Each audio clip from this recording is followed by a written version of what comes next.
السلام علیکم۔ ایک اسٹوری سے اسٹارٹ کرتی ہوں جو بھی میری بات کا آغاز ہے ہی عورت کے مطابق جتنا میں نے عورت کو اس دنیا میں مظلوم پایا ہے اتنا میں نے کسی شے کو نہیں پایا۔ جانور ہے، ان کی زندگی کا مقصد اللہ پاک نے الگ طریقے سے بنایا ہے، کچھ چوپائے ہیں، کچھ پرند ہیں، چرندے، پر یہ تو وہ زبان والی یا بے زبان ہے جس کے بارے میں کوئی بات کرنا پسند تو نہیں کرتا۔ الزام تراشی کے لیے تو سب اٹھ جاتے ہیں، اور اس کے آگے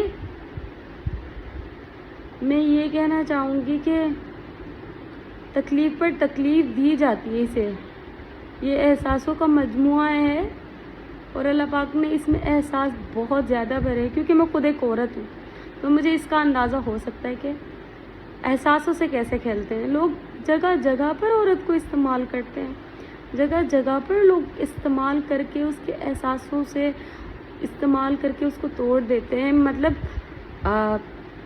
چلے میں ایک بات جو اسٹوری ہے وہ اس پر جاتے ہیں ہم۔ میں اپنی فرینڈ سے بات کر رہی تھی، اس کی پہلی بار شادی ہوئی، ٹوٹ گئی، دوسری بار شادی ہوئی، ٹوٹ گئی، تیسری بار شادی ہوئی۔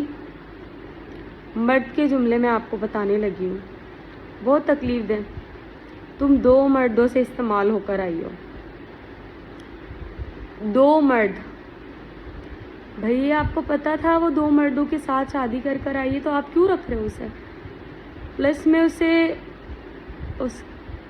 اسے رکھا بھی جاتا ہے اور اسے یہ بھی بتایا جاتا ہے کہ ہم تمہیں چھوڑیں گے نہیں، اور اس کے ساتھ طرح طرح کی باتیں کی جاتی ہے جو کہ شاید آن دا اسکرین کوئی ڈسکس بھی نہیں کر سکتا، بٹ کچھ باتیں تو میں ڈسکس کروں گی۔ شاید ایسا ساری عورتوں کے ساتھ ہو رہا ہے، وہ بتا نہیں پا رہی ہے، اور اس نے پھر بھی دنیا کو دکھانے کے لیے، جن لوگوں میں وہ رہتی تھی یا وہ رہ رہی ہے، ان کو سب کو دکھانے کے لیے کہ میں ٹھیک ہوں، آل دو اٹس گڈ، اور جس مرد کے ساتھ رہ رہی وہ اس سے ڈسکس نہیں کر پا رہی کہ مجھے تمہاری ایسی باتیں تکلیف دے رہی ہے، تم نہ کرو۔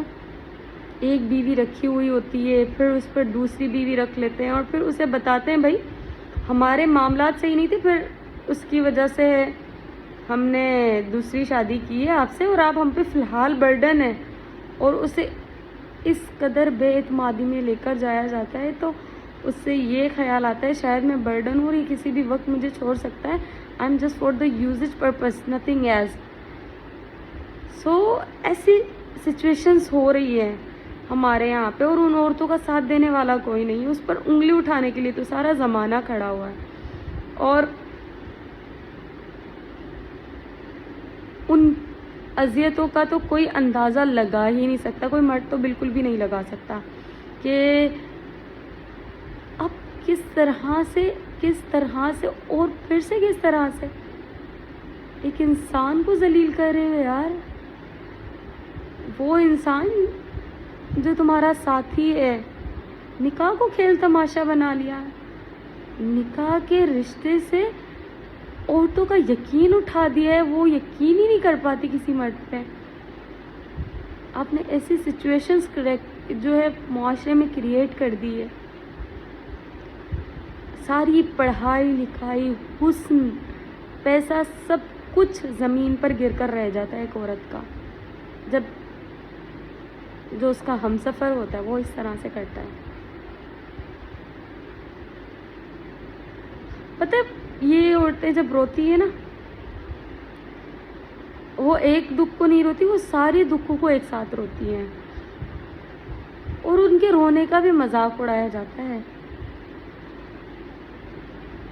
ذرا سی غیرت کرنے کی ضرورت ہے مردوں، مونچھ سے غیرت آ جاتی ہے، تمہارے گھر کی عورت کا کوئی نام لے تو غیرت آ جاتی ہے، پر جب تم خود ایک شوہر ہو کے اپنی بیوی کے حقوق مار رہے ہوتے ہو، اس کا ذہنی سکون تباہ کر رہے ہوتے ہو، تو کیا غیرت نہیں آتی؟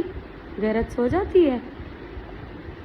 مسئلے بڑے ہیں آپ لوگوں کی غیرت کے، ہاں یہاں مسئلے چلے جاتے ہیں کیا؟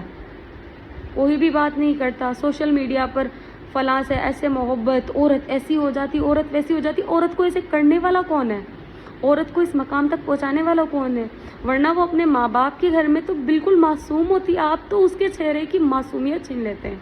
کبھی بھی کسی بھی شادی شدہ عورت اور اس سے 3 سال پہلے کی پکچر لے کر دیکھ لینا ساتھ, اور اس میں جو تبدیلی ہوگی نا, ایک عورت کی معصومیت چھین لیتے ہیں آپ. ٹھیک ہے, یہ ہوتے ہیں مرد. اور اگین میں کہوں گی, یہ ہوتی ہے عورت. اس مرد کے ساتھ رہ رہی ہوتی تھی, پتہ ہے کیوں؟ کیونکہ وہ اپنے گھر والوں کے شاید وہ تانے نہ سہنا چاہتی ہو جو وہ سہ کر آئی ہے. جب اس نے پہلے شادی کی تھی تب اسے تانا نہیں پڑا تھا, جب دوسری کی تب اسے تانا پڑا کہ تم نبھانے والی عورت نہیں ہو. کیوں نہیں نبھایا گیا؟ ایک معاشرے کا مرد ایسا کیوں نہیں تھا کہ ایک عورت نہیں نبھا سکی؟ فرسٹریشن پیدا کر دی ایک عورت کے ذہن میں. تم سکون نہیں دے پا رہے ہو عورت کو. معاشرے میں ہر ایک چیز میں عورت آ گئی ہے.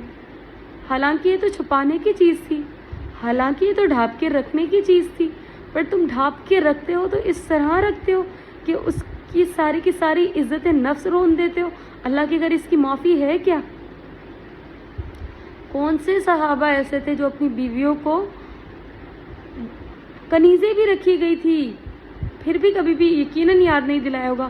اللہ کی رضا کے لیے, اللہ کی رضا کے لیے جس سے شادی کرتے ہو اسے یہ یاد نہ دلاؤ کہ وہ کیا فیس کر کے آئی ہے, اس کا بیک گراؤنڈ کیا ہے. یہ بتاؤ آج جو گراؤنڈ آپ نے دیا ہے وہ گراؤنڈ کیا ہے اس کے لیے. تھوڑی سی یہاں شرم کرو, تھوڑی سی یہاں غیرت کرو. مردوں کی غیرت کو للکارا جا رہا ہے. ٹھیک ہے, کون آن دا اسکرین یہ بات کہے گا؟ بدتمیزی کے زیادہ میں آ جائے گا. یہ بدتمیزی کرنے کے لیے میں راضی ہوں, کیونکہ میں تو دیکھ رہی ہوں نا میرے معاشرے کی عورت کس طرح سے رول رہی ہے, کس طرح سے اسے تباہ کیا جا رہا ہے, کس طرح سے اس کا ذہنی سکون برباد کیا جا رہا ہے. کیا خوبصورت لڑکیاں تھیں, کیا حالت کر دی ہے تم جیسے مردوں نے. اللہ کی تخلیق کی حالت کی ہے.